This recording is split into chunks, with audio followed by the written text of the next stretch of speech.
The entry point of every Java application is its main method. When an application is run by the Java interpreter, the interpreter invokes the main method defined within that class.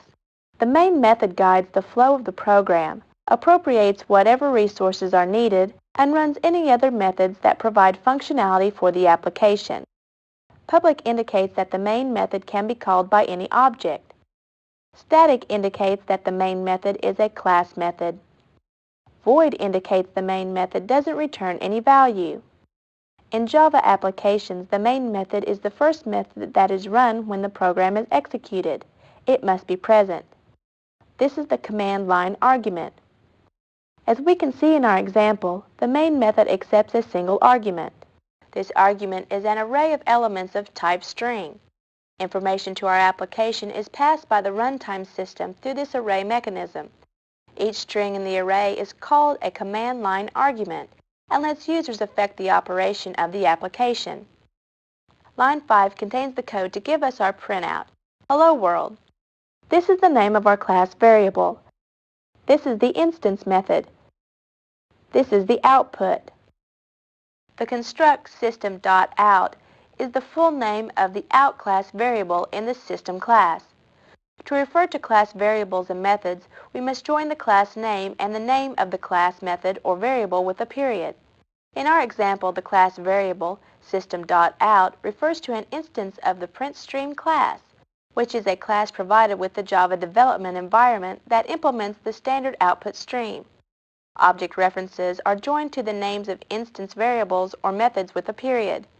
In our Hello World example, the object referenced out is joined to the instance method println. Lines 6 and 7 contain the ending curly brackets to complete our program. We'll close Notepad by clicking on the Close button. Now let's click the Minimize button on the Explorer window.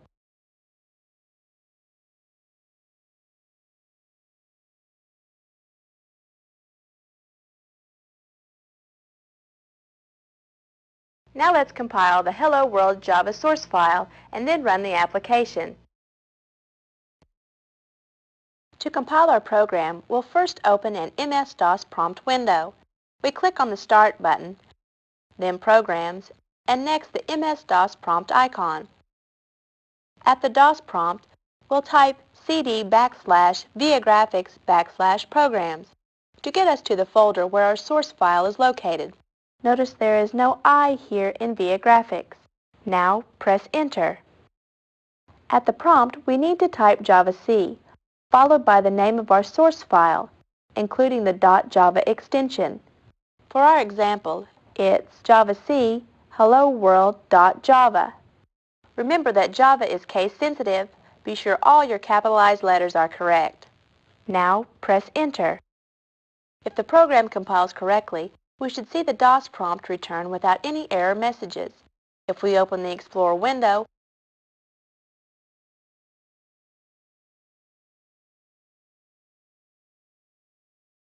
we'll notice there is now a helloworld.class file in the same folder as our source file. This is our Java bytecode file.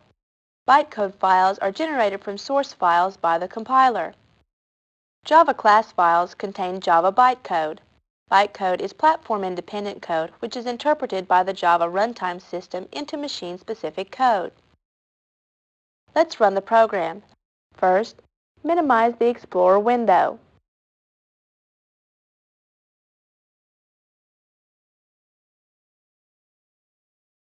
To run a Java program, we need to type Java followed by the name of the class file without the extension. For our example, we'll type Java Hello World and press Enter. If our program was typed and compiled properly, we'll get the string Hello World ! Printed to our screen as a response. These must mimic the source and/or class file. Problems running the application? Java is case sensitive. Don't include the .class extension. Remember, the command javac initiates the compiler to compile the source code while the command Java starts the Java interpreter to run the class file.